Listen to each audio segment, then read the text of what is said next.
그런가 하면 조국 전 장관의 이른바 묵비권 행사가 조국 전 장관이 청와대 민정수석 재직 시에 썼던 본인의 논문대로 하고 있다는 분석도 오늘 한 조간신문이 제기했습니다. 본인의 논문 그대로 본인이 묵비권 행사하고 있다. 진술거부권 행사 중인 조국, 변호인단, 추가 출석 요구엔 가겠다. 하지만 말 안 한다. 조국, 청와대 민정수석 재직 때 진술거부권과 관련된 논문을 게재한 바 있습니다. 해당 논문 그대로 대응하고 있다는 분석이에요. 본인 논문대로 조사받는 조국. 2017년 6월 민정수석 당시 법학 전문 학술지에 이렇게 씁니다. 진술거부권은 피의자가 사용할 수 있는 유일한 무기다.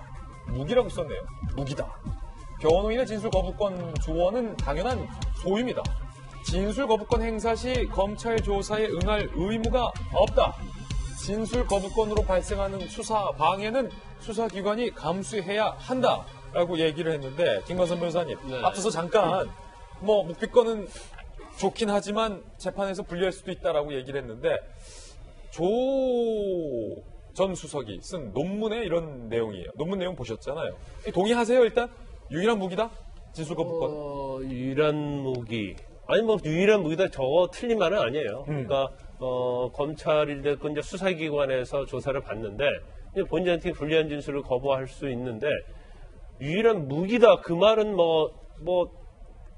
틀렸다고 볼 수도 없고 맞다고 볼 수 없을 것 같아요. 왜냐하면 유일한 무기는 사용할 수 있는 유일한 무기는 자기 억울함을 토로를 하고 거기에 맞는 증거를 내는 게 제일 중요한 무기 아니겠어요? 검찰의 주장을 반박할 수 있는 본인의 진실을 드러낼 수 있는 증거가 유일한 무기다. 그게 유일하지만 가장 큰 무기죠. 확실한 무기다. 그렇지만 본인에게 불리할 때는 쓸 수 있는 것이 보충적인 게 진술 거부권이라고 보는데 저는 지금 학술지 마지막 보면요. 네. 진술 거부권으로 발생하는 수사 방해란 말이 있어요. 예. 그럼 진술 거부권이 수사 방해한 건 맞다는 걸 본인도 알고 있다는 거 본인 아닙니까? 스스로 지금 수사 방해하고 있는 거다. 그렇죠. 결과적으로 이제 수사를 방해하고 있는 걸로 봐야 하는데 지금 검찰에서 자신하고 있는 것 중에 하나가 지금 조국 전 장관은 셀프 기자회견 했잖아요. 네. 그리고 청문했잖아요. 이미 거기서 말을 다 해버렸어요.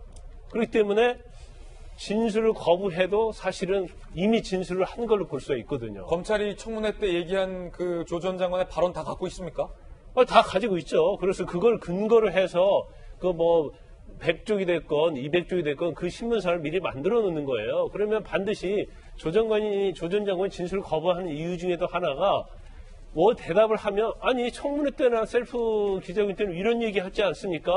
그러면 이중으로 자신의 진술 자체가 어떻게 보면 신빙성이 없는 거라고 볼 수밖에 없거든요. 그래서 어떻게 보면 저는 또 조 전 장관의 진술 거부를 이해할 수 있는 측면도 있어요. 왜냐하면 본인은 굉장히 딜레마인 거예요.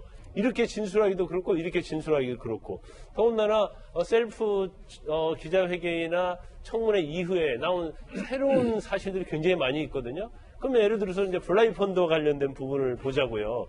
본인은 사모펀드랄지 아니면 주가와 관련된 걸 전혀 몰랐다고 얘기했지만 블라인 펀드 관련해서 어떤 증거 인멸하는 거, 증거 조작하는 것이 이미 정경심 교수에 들어가 있고 관련된 사모펀드에 관련된 직원들이 그런 얘기를 다 했다고 전해지고 있잖아요. 근데 거기에 대해서 부인할 수 없는 거예요. 부인하면 다 거짓말이 되기 때문에. 그래서 가장 최선의 방법을 선택한 것이지만 결과적으로 진술거부권이라든지 청문회에서 한 내용들이 이제 본인한테는 오히려 영장이 청구될지 어쩔지는 모르겠지만 영장이 청구된다랄지 법정에서는 그렇게 진술했던 내용들이 도의될 수 있다 이렇게 볼 수 있는 거죠. 예, 그런가 하면 사실 조국 전 장관 수사와 관련돼서 큰 줄기가 하나 더 있습니다. 이른바 유재수 부산시 경제부시장의 청와대 특감 무마 의혹과 관련된 내용입니다. 검찰이 구체적인 정황들을 더 확인했다는 겁니다. 자, 구체화되는 유재수 비위 받을 때마다 감사. 감사는 뭔가 감찰한다의 감사가 아니라 땡큐의 감사입니다. 2017년 유재수 당시 금융위 정책국장이 업계 관계자들에게 편의를 제공받을 때마다 땡큐를 날렸다는 겁니다. 자녀 유학비 항공권 수수 의혹, 조국 민정수석 당시 감찰 중단됐다는 의혹. 검찰은 금품 수수 의혹 관련해서 유재수와 금융업체 관계자 두 사람 사이에서 5년 이상 주고받은 문자 메시지를 파악을 했다는 겁니다. 문자 메시지 확보했다는 거예요. 유재수가 각종 편의를 제공받을 때마다 구체적인 품목을 거론하며 감사 인사를 한 문자 메시지입니다. 예컨대 드라이버와 우드를 잘 쓰겠다. 여기서 이 드라이버와 우드는 골프채에 말하는 거죠. 고가의 골프채. 그 십자 드라이버 아닙니다. 골프 드라이버입니다. 미국행 항공권 고맙다 라고 구체적인 항목까지 거론하며 감사 인사를 한 문자 메시지를 검찰이 확보했습니다. 검찰은 대가성 여부를 집중 조사하고 있다. 골프채 등 향응 단서 확보, 관련자들은 대가성 부인했지만 최근 검찰 조사에서 유재수 지시로 사모펀드 운용사 등에 편입해줬다 진술을 했습니다. 유재수 부시장 재임 당시 관여 업무 관련 자료도 확보를 했다라는 건데 가장 확실한 게 김병민 박사님, 네. 유재수 부시장이 그 품목까지 언급하면서 문자로 땡큐를 했다는 거예요. 드라이버와 우드를 잘 쓰겠다. 항공권 고맙다. 이와 관련해서 유재수 전 부시장의 일단 해명은 네. 뭐 이익관계나 그런 게 아니라 친분관계에서 선물이다라는 주장을 하고 있는 상황인 거예요. 굉장히 친절하게 고맙다라고 하는 메시지를 보냈고 여기에 대해서 품목까지 꼭꼭 집어서 고맙다라고 얘기를 하게 되니까 그 다음에도 마찬가지로 여러 가지 선물이라든지 티켓들이 계속 오갔던 게 아닌가라는 생각이 드는데요. 여기서 제일 놀라운 거는 문자 메시지를 확보했다는 건데 이 문자 메시지를 검찰이 확보했다는 게 아닙니다. 그럼요. 이 문자 메시지를 2017년 10월 달에 문재인 정부 청와대의 민정수석실의 특별감찰반에서 조사라든지 확보를 한 거예요. 이미 이전에 현 청와대는 문자 메시지 다 보고 알고 있었다 이게. 이 문자 메시지를 보고 나니까 이거 수사가 아니라 감찰을 안 할 재간이 있습니까? 야, 이 정도 상황이면 너무나 심각하기 때문에 관련자를 조사하게 되고 유재수 부시장 같은 경우에는 징계위 회부에서 이 정도면 파면 이상의 중징계, 더 나아가서 검찰의 고발까지 이루어져야 되는 게 FM 프로세스일 겁니다. 그런데 이렇게 특감반원이 휴대폰을 확보하고 난 다음 깜짝 놀라서 감찰을 진행하고 있는데 위에서 지시가 왔다는 거죠. 이걸 덮었다. 덮어라. 그리고 나서 단순하게 덮은 거로 끝나는 게 아니라 유재수 당시 금융위의 국장은 민주당의 핵심적인 요직을 거쳐서 부산시 경제부시장으로 하게 됩니다. 그럼 이 특감반원 입장에서 이걸 바라보면서 무슨 생각이 들었겠습니까? 그 문자를 확보한 특감반원은 야, 이게 진짜 정의롭고 특검과 반칙 없는 정부네? 라는 생각이 들었을까요? 동료로 있게 되는 김태우 전 수사관 같은 경우는 본인이 모든 문제에 대해서 제기가 되게 되면서 오히려 쫓겨나는 모습을 갖췄는데 이 특별감찰의 대상이 됐던 사람은 오히려 승승장구하게 되는 모습을 보면서 그 당시 특감반원들은 무슨 생각을 했을까?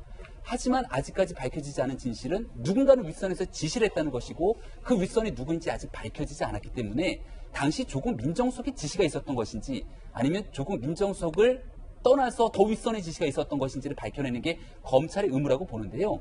조금 전에 나왔던 내용들처럼 관련자 조사를 합니다. 이 줬던 사람들이 문자 메시지 기록이 있으니까 부인을 못 하잖아요. 이 사람들이 다 준 거는 맞는데 원래 친했기 때문에 대가성은 없었다고 진술합니다.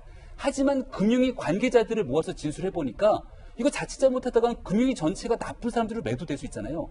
우리는 유재수와 다르다라고 하면서 유재수 당시 국장의 지시로 여러 가지 특혜가 있었다라고 또 술술 진술한 것으로 나와 있습니다. 이제 마지막 판단의 몫은 검찰의 몫으로 돌아갔고요.